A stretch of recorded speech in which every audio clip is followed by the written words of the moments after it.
Welcome. I'm Rod Bordelon. I'm with the Texas Public Policy Foundation, and we're here today to talk about the one-door model, which is a plan for better consolidating workforce and human service programs to better serve Texans in need. It's a timely topic because the Texas legislature recently passed Senate Bill 2315 by Senator Hughes. That bill creates a task force specifically to study and recommend a plan for consolidation of some of these services to better meet the needs of Texans. We've got a terrific panel with us here with all types of insight from different perspectives. Let me introduce to you, we have with us Executive Commissioner Cecile Erwin Young.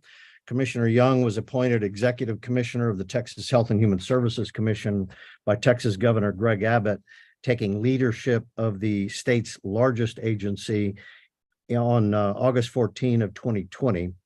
Commissioner Young previously served as the acting executive commissioner from June to October of 2018, and most recently as chief deputy executive commissioner. From 2007 to 2011, she served as associate commissioner for health coordination and consumer services at the agency and returned as chief of staff in January of 2015. Commissioner Young has over 35 years of state government experience in Texas. She began her state career as a lecturer and research engineer at Texas Tech University, and then served as a conference committee clerk for House Bill 7, which was the bill that created the Health and Human Services Commission in 1991. She came to work at the agency to implement that very legislation. Commissioner Young has served with 4 Texas governors, an attorney general, and a state representative. We also have with us Director Greg Paris. He is a deputy director for Utah's Department of Workforce Services. Throughout more than 26 years with the department, Greg has held positions ranging from a frontline staff member through various leadership roles. He is currently the deputy director overseeing workforce development, the Utah State Office of Rehabilitation, workforce research and analysis, administrative support, and technology services. And finally, we have Leslie Ford. Les Ford is an adjunct fellow at the American Enterprise Institute Center for on Economic and Social Mobility. She is also president of Ford Policy Solutions and a member of the State Board of Social Services at the Virginia Department of Social Services. Ms. Ford previously served in the White House as a domestic policy advisor and special assistant to the president from 2018 to 2020.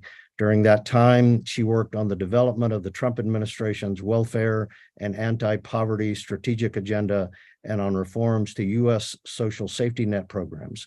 Before joining the White House, Ms. Ford was a legislative advisor to Senator Mike Lee from Utah. In that capacity, she oversaw the development of 22 pieces of legislation, more than 50 amendments on significant bills to advance health and welfare reforms. Ms. Ford also started her career at the Heritage Foundation. So welcome, panel. Thank you for joining us today. I'm looking forward to this discussion. I think it'd be good, Les, why don't we start off with you? You have studied and written on this topic extensively. Why don't you give us a sense briefly on what is the one-door model and what are states like Texas looking to achieve? Oh, thank you so much for having me today. So I think it's always best to just start out with the one-door model is attempting to solve on a state level the maze that the federal government has created. So we all know about the safety net. This is for people when they're vulnerable, when families are vulnerable, they can come to the state and the state can provide their basic needs. But the safety net, it's a blanket term that covers more than 80 federal programs. And when we really look at those 80 federal programs, it's over $1 trillion in spending, and it spans at least a half dozen federal departments. It's a complicated maze for states to wade through, and it's a complicated maze for individuals to wade through. And the reason it got to this point is because it wasn't developed intentionally. Some of the safety net programs like cash benefits or housing, they started during the New Deal. And each time they were authorized and each time they were expanded separately from other programs. Some safety net programs like Medicaid or food stamps, those were started in the in the 1960s. And again, every time that a congressional committee took a look at those programs and expanded them, they weren't thinking through, how do food stamps interact with housing, or how does food stamps interact with the Medicaid program? They were all expanded separately. So now states, when they're interacting with all of these different federal programs, they're dealing with conflicting rules. They're dealing with conflicting federal agencies that they have to correspond with. And what we're left with, like I started with, is a maze for states to wade through, a maze for vulnerable Americans and citizens to wade through. So the one-door model is attempting to really integrate our workforce programs with our safety net programs. Great, thanks, Les. Greg, why don't we shift over to you?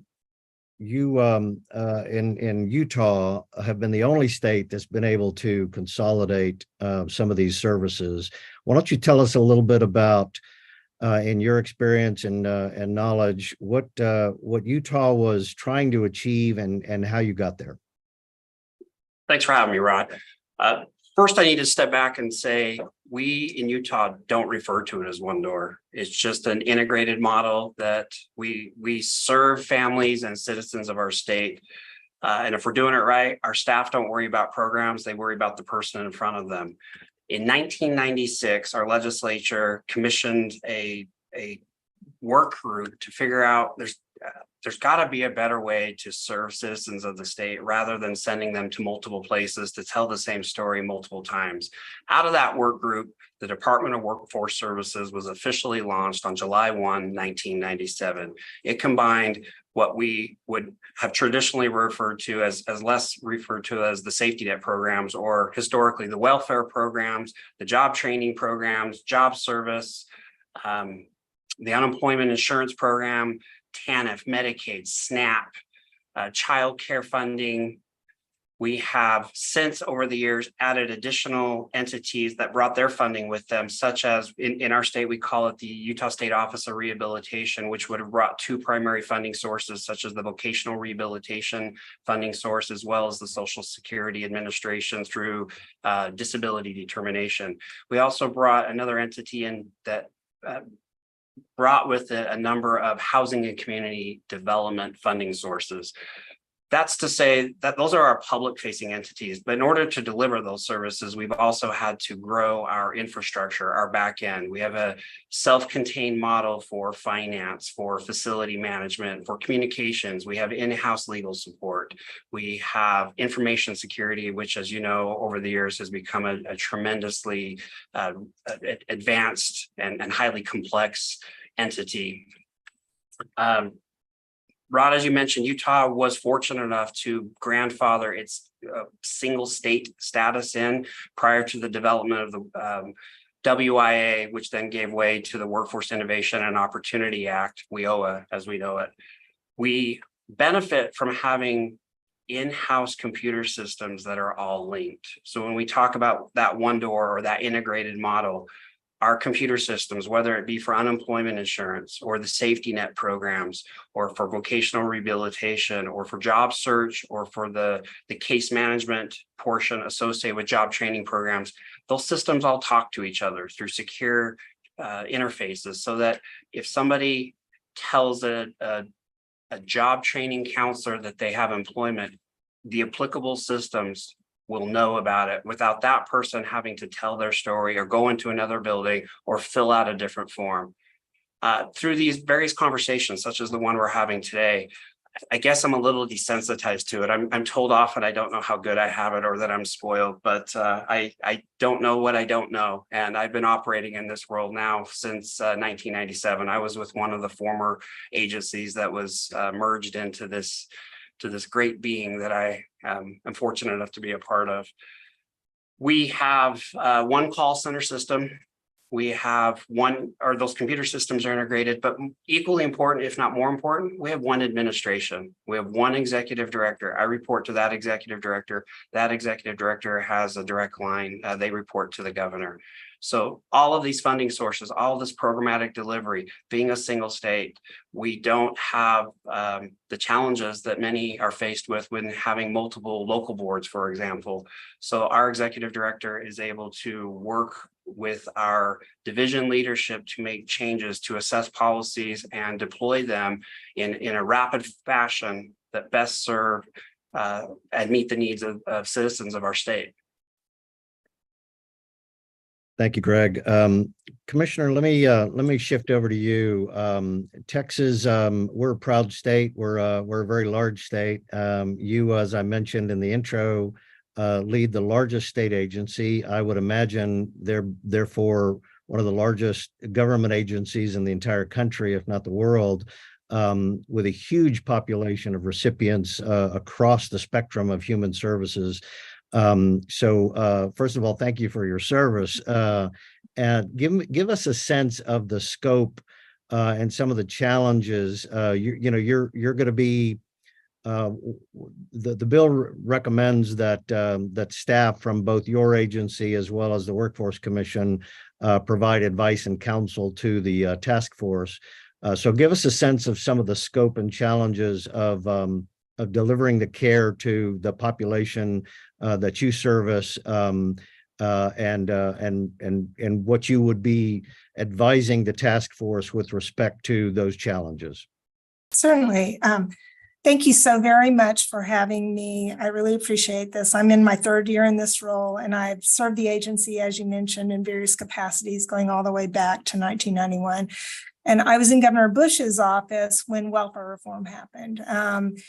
So I kind of was here in the beginning of when the state started looking at the combination of work requirements and the safety net programs. As you mentioned, we have 37,000 employees, and we have 200 programs that we administer in the social services component of the state government. That we do have an integrated eligibility system, which does help us use a determination to see where our clients can get their needs best met. Because Texas in the 90s was really looking to reform welfare, we had a kind of work first attitude. And so one of the things that is notable is that while we do have two separate agencies, the Workforce Commission and the Health and Human Services Commission, there is integration, and to Greg's point, we really do have integrated systems in that we get a daily link back and forth.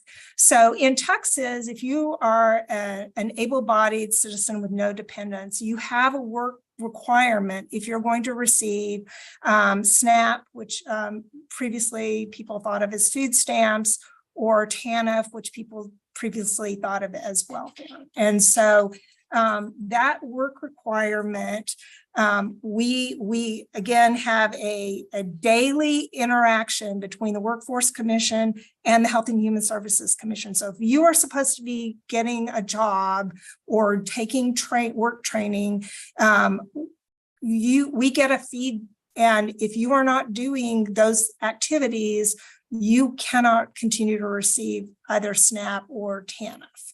So, there is an emphasis in this state. There is electronic transfer of data on a daily basis.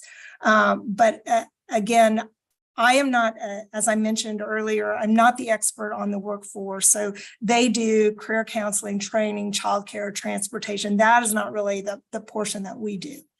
More recently than that particular split, the vocational rehab services that Greg mentioned actually were at this agency for a long time, and they got transferred or within the social services system, those were transferred over to TWC more recently. And that was really because the legislature felt that we worked a lot on activities of daily living, things like helping you get up and get dressed and how you prepare meals. But we're not probably as successful as the legislature would like to get people connected to jobs. Greg mentioned that you all have a centralized system. I know at the Workforce Commission, they have local workforce development boards. Again, not my expertise, but the idea, particularly with voc rehab transferring over to TWC, was that those local workforce development boards would help connect people with disabilities into work. So kind of with that, that's sort of the landscape, as it were, in Texas. Yeah, no, that's terrific. A great overview. Thank you, Commissioner. Les, let me get back to you. You mentioned something that I jotted down because I wanted to get back and ask you about this. You mentioned the term maze and conflicting rules. So anytime you are involved in reorganizing any actions or activities or programs within a government, especially large government, federal government, and or large state agencies like we have here, you're going to have to revise the rules. And it dawns on me that's always a challenge. So what's your thought process to make sure that as we see whatever kind of recommendations come out of this task force, that it is in a sense of reducing the maze and reducing the conflicting rules as opposed to adding to them? Yeah, and I'll just speak nationally, starting out with a personal example. So say I was a single mother with a couple kids and I encounter a hard time and I need cash benefits or I need food stamps or Medicaid through my state. If I went into the Department of Social Services, I could get all that help. But say I also need help with education or training to get back into the workforce, or maybe to get a license of some kind so that I can begin to get that first job, maybe get a promotion, kind of work out of poverty in order to support my family. The real issue is that whereas that single mom, if I were her, could go to the Department of Social Service, I would have to, in most states, in the vast majority of states in the United States, excepting Utah, I would have to go to a completely different building, fill out a completely different application with completely different staff to get those workforce needs that I need met. And honestly, this is rooted in federal law. So as Greg mentioned, Utah was able to go to what we call single state designation in 1997. In 1998, Congress looked at all of its federal education and training programs and it put them into something called WIA. Unfortunately, while they grandfathered Utah in, they didn't allow other states to follow Utah's funding model. So whereas Medicaid and food stamps and cash benefits, they all go to a state level and the state can control them fairly well and control eligibility, all of that at a state level pretty well. And the workforce programs and now what is called WIOA, Workforce Innovation Opportunity Act, that is, most of those funds are sent directly to a local level. And it becomes very difficult for the state to integrate from a local and a state level to one location for that vulnerable citizen to access. So for example, in 2017, Maine applied to the Department of Labor saying, hey, we'd really like single state designation. And they were denied by the Trump administration because the Trump administration said, federal law prohibits us from allowing you to granting you a waiver to have single state designation and reorganize your state program. However, all that being said, while there is a federal prohibition on most states pursuing Utah's single state designation, Utah started with a task force where they took an audit and an analysis of what is happening in their state. Is there a better way to reorganize within the state for the vulnerable citizen? So Texas has followed that pathway in their last session. They established this task force where they can take that audit, where they can look at what does the vulnerable citizen need? How can we make sure that they get, yes, the services that they immediately need to make sure they have housing and food and medical services and their basic needs. But what is the long-term plan to get back to self-sufficiency? Yeah, it's a terrific point, Les. Let me just stay with you for a second. So with the single state designation system and what you're referring to as the changes in federal law that is now WIOA, is it your sense that Congress actually intended to block states from doing what Utah has done? I know there's some discussion, and I'll ask you that in a second, about making some changes to the federal law, but was it intentional or unintentional? Most likely it's unintentional. I'm not going to say that anyone intended to make a system more complicated. Workforce has been around in the United States since the 1930s after the New Deal, and it kind of expanded during the 1970s during a law called CETA. But it initially started at where the federal government was sending funds straight to a local level so that the local level would be able to help folks immediately. And it kind of just kept with that model. Even as we got into the 90s, we realized, well, we have all these safety net programs at a state level. The state should be able to organize their employment and training programs at a state level as well, and then push them down to the local level. So we've just kept with what was historically done, even if it doesn't make as much sense in light of the rest of the safety net programs today. Yeah, no, that's a great explanation. Greg, let me shift back to you for a second. So Utah's a great state, no disrespect, but you're not anywhere near as large as the state of Texas. That's good and bad. You mentioned that you were at one of the agencies that were merged into the consolidated larger agency. Some of the questions I was asking Commissioner Young a little earlier about, operational challenges. What were some of the operational challenges that y'all were able to overcome in this kind of a merger? So obviously the big bang in 1997 was the bringing multiple 5 cultures, 5 entities together. But I actually think we've gotten better at this over the years. And if I could, Rod, perhaps answer your question with better lessons learned, because I have hopefully wiser or more sage feedback to provide you now. Very quickly, back in 1997, it really was, you're trying to get your code, your legislative code correct. You're trying to make sure you can account for everyone. You're trying to make sure computers turn on. You're trying to make sure staff get paid. I mean, things that are very, very important. But as you get a little more advanced and you just know those to be true, there are lessons learned that I can personally relate to through some of the other entities that we've brought into our fold in the last decade. And I know I've told this story and I get a little bit mocked because you are correct. You have counties in Texas. I was shocked. I actually wrote down Commissioner Young's size, and I'm going to go fact check it because, bless you, Commissioner Young. Congratulations. That's quite hefty. But there are things that I've heard from my colleagues over the years, and I've said this. Forgive me.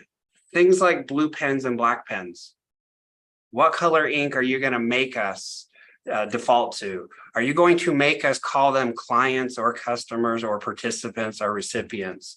What is our logo going to be when you force us together? What is our URL for our new website going to look like? What is the expectation around taking time off, or who gets the office and who gets moved to a cubicle?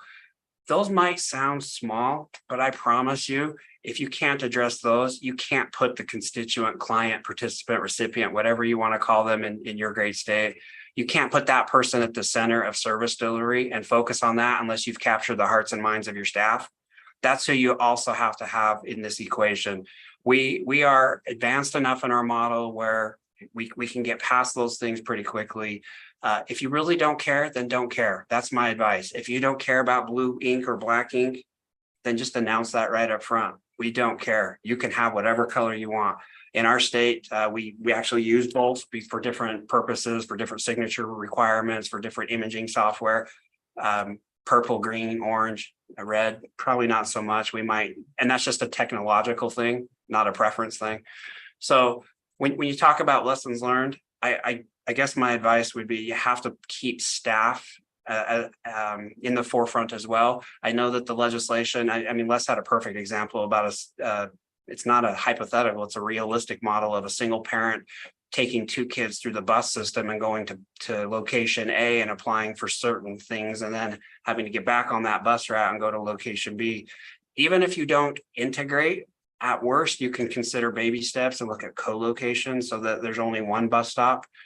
But there's also one other lesson learned, and this one's really unpopular, and I'm gonna just share wisdom, lessons learned. You might not have the right leadership in place. And a leader who's not on board can defray the progress that you need to make through this process as well. So I talk about capturing the hearts and minds of staff, and I genuinely believe that to be true. Part of those staff are also your leadership. And if they haven't caught the vision or are unwilling to catch the vision, or they're on the tail end of their career and they just trying to ride it out, help them find a different place in your 37,000 person organization, because I'm sure they still have value to add to your organization, but being in a key role, especially during a time of a integrated process, you really need to rely heavily on your leadership so that you can bring your staff along, who in turn can focus on serving your citizens. I think that's well said, Greg.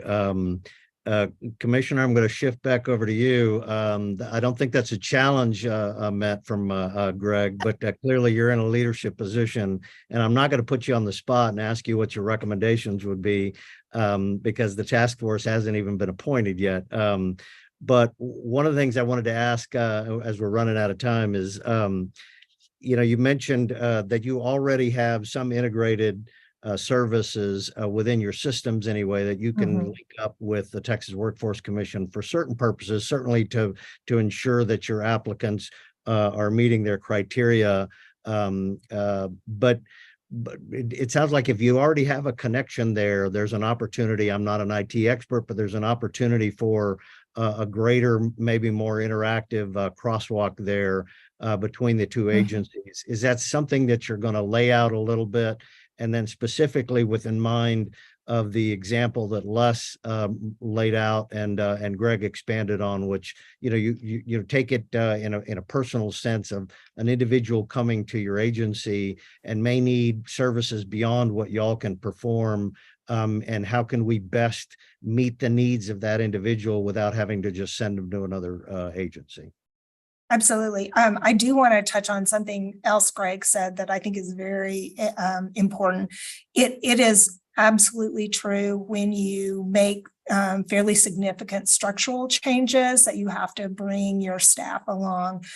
We in Texas have gone through a couple of sunset reviews. We have a sunset commission, and we went from 12 agencies to 5 agencies, and then from 5 agencies to 3 agencies, and then from 3 agencies to 2 agencies. And additionally, we provide a lot of administrative support for several other entities, again, because we're trying to get the benefit of having large purchasing and other things. And so one thing that is really important, at Rod, to your point, is that technology is difficult and time consuming, and purchasing technology in a governmental in the governmental sphere is very difficult. It again, time consuming. And one of the things that we have observed in our various sunset consolidations is that you having to get your systems just to talk to one another are very difficult. Now, we do a data exchange with TWC, but I will tell you, we have so many legacy systems. We have, as I mentioned, a giant integrated eligibility system that is vast. It took many, many years to develop. I think probably 10, 15 years to get, in part because we rolled things into it over time.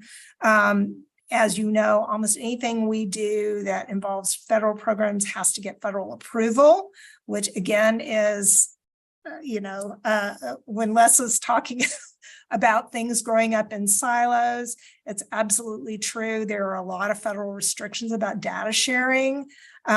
Just as many of you all know. So there are a lot of challenges that have to be addressed. We are certainly willing, and I think we're providing some of the administrative support for this task force. And so we look forward to continuing that. But you're right, got to get all the people on board. We have to be on the train going in the same direction. Got to get everybody on board, but we've got to get some recommendations out there first. But I appreciate that, Commissioner. Les, let me end with you. We're again, I think we're out of time, but we'll also shift over to a couple of final questions. So the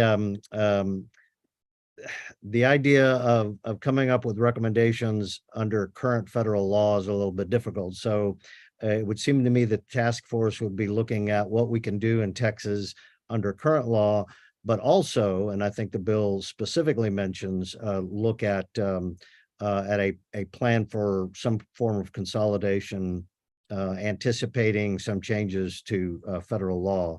So what initiatives are being undertaken in Washington right now to change the law to allow this, at least some form of greater consolidation, and what are the prospects of success there?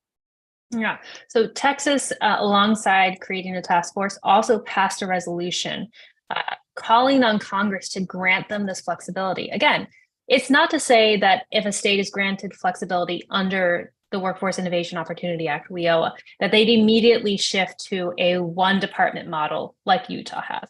But allowing this flexibility within WIOA, if Congress did, would allow every state to really combine and integrate their workforce and their safety net systems in a way that works best for their state, in a way that works best for their citizens that they serve. So up here at a federal level, I live outside DC, WIOA is up for authorization in Congress again. And even 2 weeks ago, there was a hearing within the Ed and Workforce Committee on the House side that has jurisdiction over WIOA. And they were asking these type of questions. Why isn't there integration? How could we get to integration? What kind of flexibility do states need? And I know Congress is going to be, the House side especially, but the Senate side also is going to be working on the authorization of this important program over the next 2 years. And this is one of the things that they'll be considering. So we're looking forward. Let me follow up on that, Les. So again, the task force is going to be looking at certainly at possible need to change federal law. Beyond that, or prior to that time, because that could still take some time, Washington is not exactly the hotbed of cooperation right now. So short of Congress changing the law, what are some things, just conceptual anyway, that Texas could do under existing law to do a better job of integrating some of these services?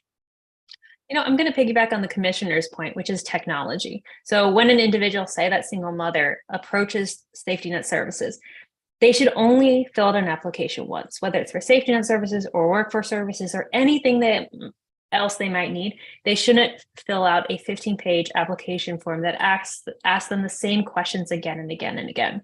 It should be able to be shared within departments, cross departments, throughout the entire state without requiring more work on behalf of the individual. This prevents fraud, and on one part, but mostly it helps actually put the customer, the client, the participant, whatever you want to call it, it puts that vulnerable citizen first and puts their needs first. So one item for the task force to consider is technology. So beyond technology, Les, let me just stay with you, follow up. When the task force is looking at some of these changes, obviously we're focusing in operationally and functionally within the government and the state and federal agencies. Is there an opportunity to utilize charitable services that are private and might have some more flexibility? Obviously would have more flexibility, but is there an opportunity to bring them into the fold? Is that a system that could work? Yeah, absolutely. So nonprofits, charitable organizations, when we've studied them in the past, if you're referring say the single mom with a couple of kids who's getting food stamps and Medicaid and cash benefits, but she really needs help getting to the next step. Nonprofits on the ground have done a tremendous work coming alongside vulnerable citizens, not just to get them workforce and employment training, though they definitely do that, but to really help as a partner. Say that the kid needs a winter coat, going out and walking alongside that mom to make sure that winter coat is happening. It doesn't matter what it is. We've seen incredible outcomes. Florida actually just started this up where they are mandatorily referring everyone, whether they have a work requirement or not, to be connected with someone in their local community, because a lot of our social science has proven that when communities are strong, families are strong. And when families are strong, children don't experience intergenerational poverty. So connections to local nonprofits, to local community leaders, those are absolutely essential and something that I'd really recommend for the task force to consider. And that's a great point, Les. And I don't even know how much legislation would be necessary. Commissioner Young, let me ask you, again, with only a couple of minutes left, in Texas and your experience with your agency, are there referrals from charities to y'all and vice versa at times? How would that work? So we do have, we are primarily a contracting agency. The bulk of our employees actually work in regulatory and eligibility determination and in our state hospitals and state supported living centers. But almost everything else we are a contracting agency. So we use MCOs for Medicaid. We have partnerships with food banks and churches and all sorts of things. I am going to just mention from the federal level, Les, I don't know if you have any influence on this, but one of the things that is exceedingly frustrating to me is that the SNAP program and eligibility determination are stuck in the 1950s and 60s. You have to have, in the SNAP program, you have to have what is called by the feds a non-merit employee doing the actual eligibility determination. So, for example, I would love to have partnerships with churches who could bring people in, help do eligibility determination. We know Marvin Lansky talked about this many, many years ago. The more you can get people connected to communities that care about them, that want to see them succeed, that have the ability to add services that states don't do. One thing about government services, they're very bright lines. This qualifies, this doesn't qualify. You have to have this, you don't have to have that. But my dad worked at North Dallas Shared Ministries for a long time, and they did a great job of connecting people to food services and help with their electric bills and their gas bills and things that the state has some components of, but we aren't the entire picture. And so, I would love to see more flexibility at the federal level to do some of that kind of innovation that will lead to more successful outcomes for families. That's true. Great. Well, maybe the task force can actually consider some of that. Greg, let me ask you the same question. What do y'all, how do y'all operate in Utah, and what kind of cooperation do you have with some of the private charities?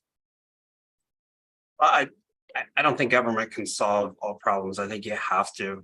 It's just part and parcel with who we're trying to help. You have to have relationships with local governments, with nonprofit entities. We're very fortunate here in our state. We have a very strong volunteerism participation, but we also have a very strong faith-based organization that helps fill in gaps for not only its members, but non-members alike. So that is, it's challenging for us to be able to quantify it, but we do have a large number of people who benefit from that strong faith-based organization here in our state. Terrific. Thank you.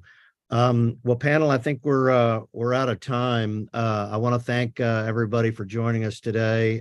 Greg, Les, and Commissioner Young. This has been a great discussion.